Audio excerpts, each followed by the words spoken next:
जरा सी नरमी से ना ये आपके सर पे सवार हो जाएंगे। उससे कहो कि सबके सामने मुझसे माफी मांगे। अब जब तक वो मुझसे माफी नहीं मांगती ना, तमीज से बात करें आप। जब हम सब एक ही छत के नीचे रहते हैं तो नफरत क्यों है?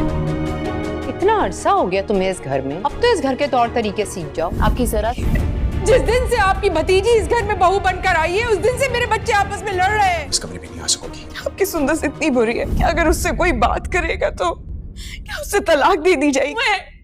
क्यों हम सब एक साथ नहीं रह सकते?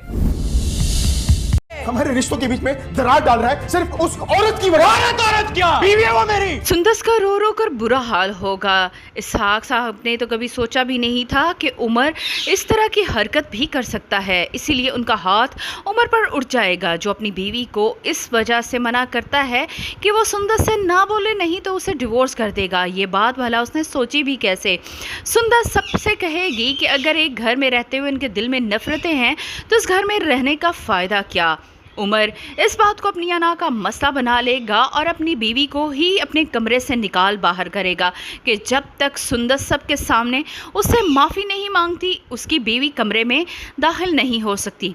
अरसल जिस तरह से अपनी बीवी के लिए आवाज़ उठाता है, उमर उतना ही ज़्यादा अपनी बीवी को बेइज्जत करता है। जिस तरह से मरियम को घर में बेइज्जत किया जाता है, मरियम इस बात से बहुत ज़्यादा डिप्रेशन में आ जाएगी।